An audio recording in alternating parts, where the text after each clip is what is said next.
So Bird Box Barcelona takes place simultaneously with the first film.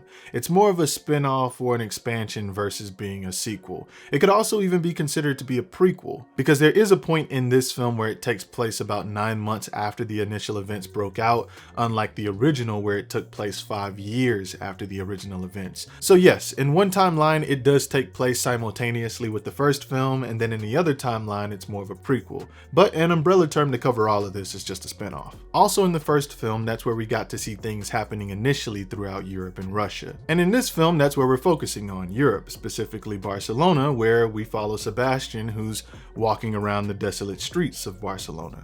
The film opens with Anna, Sebastian's daughter, asking him if she can open her eyes now. And we can see that he's surprising her with a pair of roller skates. They skate around a deserted school gym together until they both hear a loud noise, implying that they are no longer alone. As they attempt to sneak out, they get ambushed by 3 blind robbers. Sebastian considers killing them, but his daughter tells him not to. Afterwards, they step outside where they eventually come across another group. Sebastian basically tells Anna to go hide until he can confirm that they're good people. Then he tells the group that he's injured, hungry, and he can't find his way home. The group refuses to help, but then Sebastian tells them that he knows where to find a generator, as an attempt to further persuade them to let him join. He tells them that he worked as an engineer in construction before the world went to shit, and he knows where they stored them, but he needs help carrying it. At this time, the creatures begin to show up, and although they're skeptical about Sebastian, they allow him to join since having a generator can offer a lot of new possibilities. Before they allowed Sebastian to join, they asked him if he was alone, and he lies and tells them yes, because at this point in the film,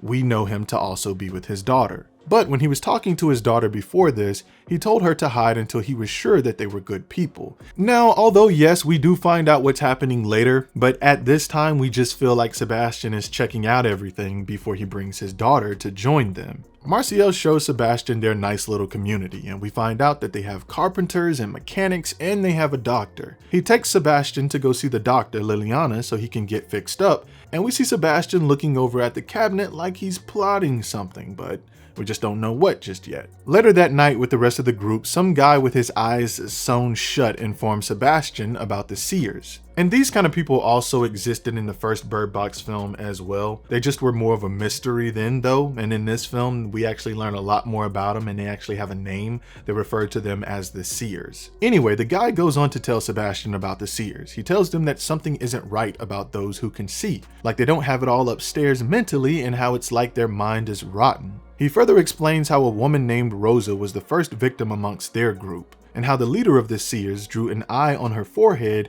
and dragged her outside. Mr. Sewn Eyes guy revealed that he took out a knife and poked his damn eyes out so they couldn't do him like they did Rosa. And this is definitely a true will to live right here, because I don't think I would have had it in me to poke my damn eyes out. Also, I was wondering if this was going to be a plot hole, because I'm like, this guy is blind. Are they going to explain how he knows that this happened? But they covered it by saying he poked his eyes out afterwards. So check, that was covered. And also, this is sort of our first little somewhat vague information dump about the seers, who we're introduced to later in the film. After everyone is asleep, we see Sebastian's sneaky ass sneaking over to grab the bus keys from the locker. He goes back to the bus where we see him trying all the keys, and the group finds out what Sebastian is planning to do. Now, I feel like the numbered keys definitely had some correlation with the buses if Sebastian would have looked into it, but since they didn't waste too much time on this scene and only used him fiddling around through the keys as a way to alert Liliana, I'll let that go. But Sebastian locks her out once she wakes up and eventually drives off after finding the correct key. As they struggle to get to Sebastian, he's cutting around corners, not having too much of an issue finding his way out of this damn maze.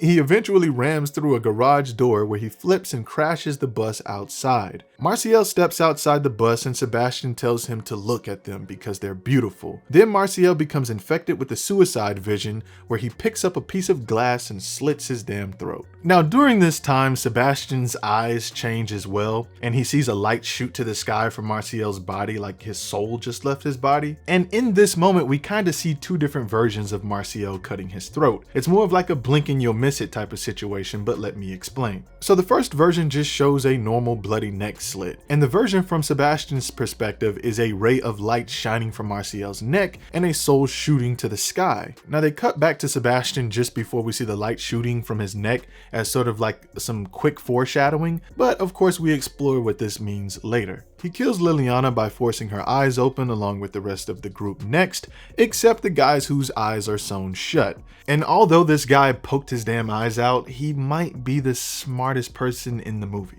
I mean, everyone just ignores this guy because they feel like he's a waste of time, which he actually tells us earlier in the film. When he initially poked his damn eyes out, he said they left him alive because they didn't want to waste their time with him. So I think he's still in a pretty good situation, but he still has to worry about getting robbed. But if he's with a good group, then he probably may not have much to worry about. But honestly, they would still just have to kill me because I don't think I want to walk around like that in a world like this. But if you have a strong will to live, you're more than likely probably going to end up like this guy.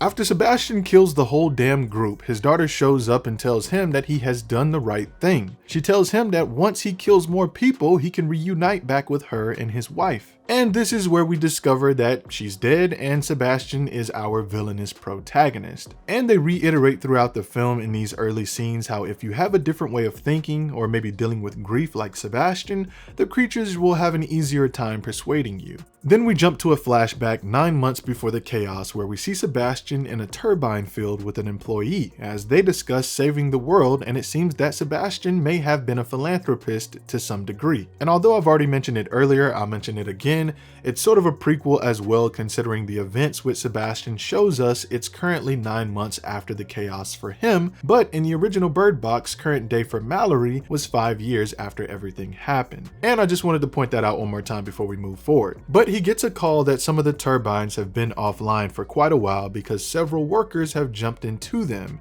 and this is the start of the events. He also hears the news and discovers that 2 commuter trains had a head-on collision. Back at the office, his wife Laura calls him to inform him that this is just not happening there, it's happening everywhere. And this part isn't really funny, but it is kind of funny. While Sebastian's on the call, the guy behind him hangs himself and you just see his legs dangling and kicking, and yeah, I got a fucked up sense of humor. So Sebastian leaves the office to get home and someone lands on his damn car. So he decides not to drive and runs to take the subway instead, which honestly I gotta give it to him here. The character's logic to do this versus driving or walking the streets was a slightly less riskier choice. Now, although it doesn't really work out for him, it did make sense in the moment. Because once he's down there, the creatures begin to show up in the subway and people start falling and walking onto the tracks as the train pulls up. So Sebastian says forget that shit and heads back out to run above ground. He runs over to pick up his daughter Anna from Catholic school, who's luckily still alive and well, and they escape through the church where they run into the priest, who's basically already brainwashed and controlled by the creatures. He hasn't seen the creatures at this point in time, but he does believe that they are some sort of religious sign. He tells Sebastian that he's ready to see what's outside because he thinks that it's the Lord and his angels. He makes this assumption basically because the Bible talks about how if a man sees God, he will die, and how God showed Moses a fragment of his true form and it caused his skin to shine like a bright light. And this sounds very similar to what we see throughout the rest of the film from Sebastian's perspective. After leaving the church, Sebastian and Anna finally catch up to his wife Laura, who is later killed after being hit by a car because she runs across the street and doesn't look both ways like a dumbass. Back in current day, in the next scene, we see Sebastian visiting a church to pray for forgiveness since he has deceived so many people as an attempt to reunite with his family. After leaving, he and Anna hit the streets to find more people to kill. They come across bodies hanging from the side of a bus, and they have the eye drawn on their foreheads, which the guy with the sewn eyes warned us about earlier. One of them is still alive and reveals to Sebastian that he has seen their ships, and he knows that they have traveled millions of light years to get there. But Sebastian tells him, no, brother, they're actually angels. And we're going to get into this a lot more later, but as you can see, they're both seeing different things. Then the guy kills himself and Anna grabs his hand and we see his spirit leave. Soon after this, Sebastian meets Claire, who he believes to be alone, and he tries to sneak up on her, but it's soon revealed that she's actually with a group. And if you haven't caught this yet, which I've already mentioned it earlier, but Sebastian's daughter is also dead. We don't get into the specific details of how she died until later, and in this moment it becomes a little more obvious, but scenes like these is where it shows him approaching people alone, and you don't see him communicating with Anna beforehand, it's a dead giveaway, pun intended. Even as early as leaving her alone outside before he killed the first group, I already knew that she was dead, because I just don't see this character leaving his kid outside overnight while he stays with the other group. Plus there were some other giveaways of course, but I just already knew before they revealed it. Anyway, Sebastian is eventually caught by their group's dogs, and once again he lies about having a generator to join their group down in an old bomb shelter. As he enters their base, he sees a girl named Sophia that he mistakes for Anna, and they don't really look alike apart from the fact that they're both just little girls, but of course the film still tries to draw a connection. Later after this, Sebastian is questioned by Rafa, and eventually he reveals to them that he lied about the generator, since they wanted to use their own map to go get it without him, and this would have ruined his plans of killing all of them. His daughter is seen coaching him in the background, telling him that he'll have to use the little girl Sophia to get them outside. But we already know that that isn't his daughter. It's just now that he has formed some kind of connection with the creatures, and they use his daughter to fool him. Rafa, of course, is outraged by the fact that Sebastian lied and tries to correct it by kicking him back outside. But some people disagree with the decision, and finally little Sophia steps in to prevent Sebastian being sent back out. We also find out that the group can't understand Sophia because none of them speak German except Sebastian, of course. Because we have to write it in there somewhere that we need a really good reason to keep Sebastian's character around. He lied to this group, they have every reason to kick him out, but oh okay, now he can speak the girl's language, more of a reason to keep him there. Sure. Sophia reveals to the group that her and her mom were on a cruise ship when the suicide started. She says they were able to escape and stayed in a van for a while where they heard an emergency broadcast mentioning a safe place on the mountain. Isabel tells the group that it's obviously Montjuic Castle, which is a popular site in Barcelona. Sophia tells them that they need to take the gondola lift to reach the castle. So I guess I sort of have to take that back because the writing does justify itself here that Sebastian can speak Sophia's language because it does progress the plot. So the group ponders on it for a bit, but eventually they all decide to take the chance of making it to the safe haven. After the dogs lead the way, the group stops by a post office to read the addresses on the mail, I assume to find out what their location is. Now, if this is the case, and please feel free to correct me down below because I could be completely wrong about this, but if this is the case and the characters in the film actually check the mailboxes to look at the envelopes to confirm their address from looking at the addresses on the envelopes, then this was sort of a clever thing that they did.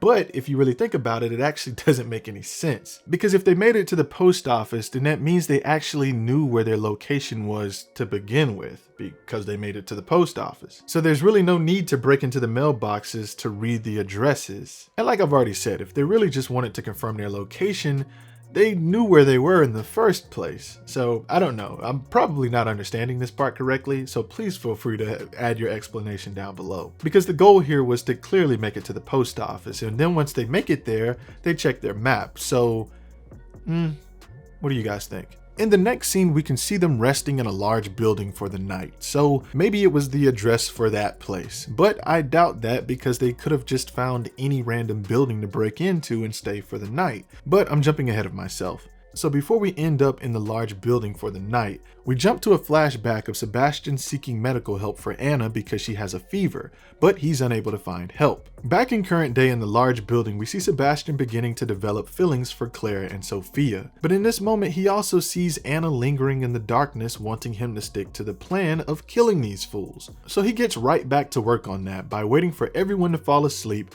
and he goes and slightly cuts the dog leashes so the dogs can't guide them anymore. And they really want you to struggle with liking Sebastian throughout this movie because of his motivation being his family. And I really get where they're coming from, but I honestly don't think that the writing surrounding Sebastian's character is balanced enough for everyone to really feel that way about him. I mean, I personally feel like he's way more unlikable as a character than he is redeemable, but that's just my take. The next day, once the group is on the move, they end up encountering the monsters, and what do you know? The dogs break loose, splitting up the group, and someone dies. Rafa hears his dogs crying and removes his blindfold to save them, and later kills himself because it was just a trick by the creatures. Luckily, the rest of the group is able to escape, and they run inside of a nearby apartment building to safety. And I really hate that they keep recycling this trope, the trope of the aggressive guy who obviously wants to protect the group, but he has to end up dying because everyone else wants to be dumbasses. I mean, the same thing happened to John Malkovich's character in the first film, which is very similar to the character Marcus/Roberto, and this situation has also occurred in other films also. It's just the guy who's the most outspoken,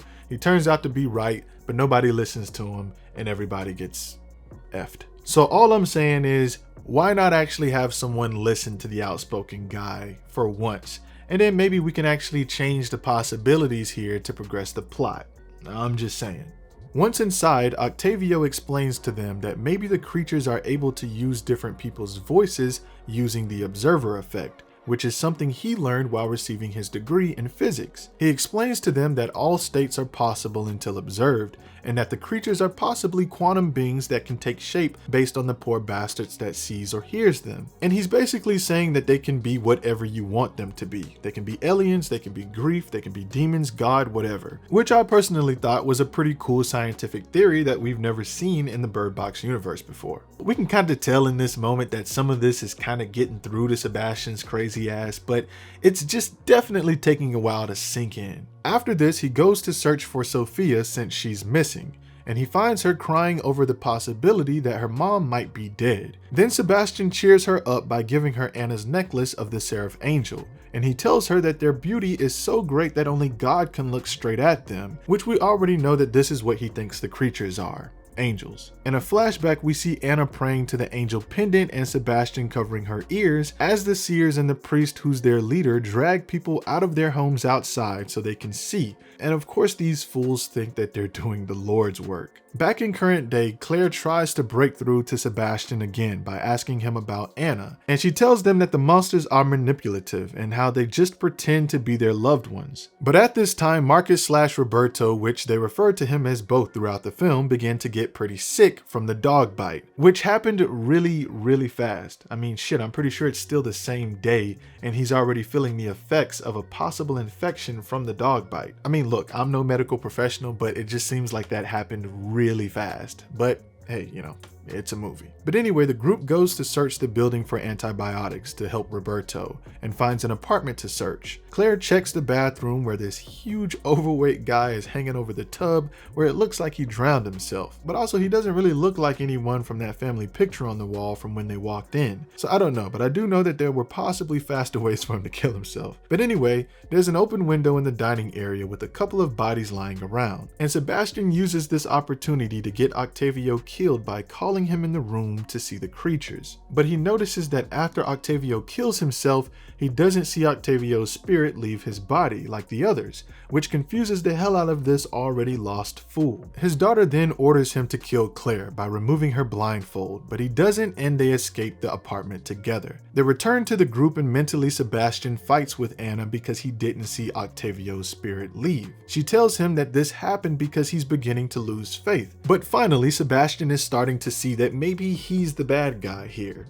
And it took long enough. The next day, the group heads out and encounters a seer on a dirt bike. During this time, Isabel and Roberto get left behind, and eventually we assume they don't make it, although we don't see them die. It's pretty much a given that they didn't make it since they both removed their blindfolds. Once Sebastian, Claire, and Sophia escape, Claire finds out that Sebastian can see through his goggles, and how he's probably responsible for everyone's deaths so far. In this moment, Anna is trying to get him to open the door to kill Claire and Sophia, but he doesn't. He chases them to the rooftop and causes Claire to fall on some scaffolds below where she gets knocked unconscious. Anna tries to get him to uncover Sophia's blindfold, but he doesn't and decides to save her instead. Then we jump to a flashback in this moment where we see the priest waiting outside Sebastian's home one night, and eventually he breaks inside and takes them both to the rooftop. He forces Anna to see first and causes her to walk off the side of the building and kill herself. Son of a bitch. He tries to save her and of course he fails, and he sees the creature and just like that it takes control of him, and in this moment it looks like Anna had now returned to him. Then we cut back to current day after finally discovering the truth behind what really happened to Anna. We see Sebastian returning to Claire to save her in an attempt to right his wrongs. Claire doesn't trust him, but he tells her that he was just broken and being a dumbass when the monsters fooled him, but he can help now by leading them to the gondola to make it to safety. As they discuss this new plan, the priest finally shows up to join in on the fun. He chases them to the rooftop, But as they attempt to use the scaffolds to escape, one of the seers show up to stop Sebastian, but she gets her ass thrown off the edge. Luckily, they're able to get a car to race to the gondola, and Anna is constantly trying to stop Sebastian, but I guess he's just in the clear now and can't die from the creatures. I'm only saying that because if that's not true, then the creatures probably would have already killed him by now, since he no longer falls for their tricks. But it seems like now that they've shown him their vision, that they can't change it and they possibly can't flip a switch and just kill him now like everyone else. So I guess that just makes him immune now that he can resist what they're trying to show him. But after reaching the gondola, Sebastian uses the car to create a barrier and lights the car on fire. He sends Claire and Sophia up to the tower to cross to the castle, and he stays back to fight the priest and get his nice little redemption moment. Claire makes it to the top, rings the bell, and the gondola lift begins to turn on because they just signaled someone and that's why it turned on. But at the same time, one of the creatures have also made it to the top to join them. In this moment down below, Sebastian kills the priest, but he also kills himself in the process, which was honestly the best way that this could have ended for him. And at the top of the lift, the creature tries to get Claire and Sophia to kill themselves by walking off the edge, but that does not work. And then Claire is faced with the ridiculous task of having to leap like a 5-foot gap into a lift, blindfolded, and has to do it quickly enough to catch the doors open. This shit was almost as ridiculous as that scene from Fast X where Dom's son leaps into his car as the cars are spinning. I swear I thought about that in this moment. But they make it, of course, because them falling and tumbling all the way to the ground and crashing into it and turning into tomatoes is just not a suitable ending. But anyway, they make it to the Safe Haven Castle where we see Sophia reunited with her mom trope, and they further examine them to see if they're seers. They reveal to Claire that they're taking samples of their DNA because they think seers might hold the key to creating immunity. And Claire asks them in this moment how would they test that, because we're all thinking right now that they would have to expose someone to the creatures, meaning that they would have to look. But in the next scene, we see lab rats being injected with some sort of seer DNA, I assume, and then they're being sent into a chamber where they actually have one of the creatures captured. How in the hell do they do that? I would have liked to see that before we go on to another sequel. And before the movie ends, we see all 3 lab rats flatline, meaning that they did not survive the test with the creature. And it looks like we're of course going to be getting another Bird Box film, which I mean, who didn't see this coming? We couldn't have seen anything else in the Bird Box universe, but we could have definitely seen this. And I think it's literally like the biggest original movie to ever be released on Netflix. I'm pretty sure that's true. But overall, I thought the movie was pretty decent. Not quite as intriguing as the first, and I felt like a lot was recycled, especially when it came to some of the characters. And also, this movie was rated R, so I really don't understand why they were cutting away so much from all the violent scenes. I mean, they had that R rating and they really didn't use it, and that was pretty disappointing. Yeah, that was definitely pretty annoying. But overall, I'd probably give it like a 7 out of 10. I actually enjoyed the villainous protagonist perspective here a lot more than I expected, and I found it to be quite entertaining. But anyway, by the time this goes up, Bird Box Barcelona should already be out on Netflix or be coming out soon. But there you have it, and if you enjoyed the content, you know exactly what to do. Thank you guys for watching.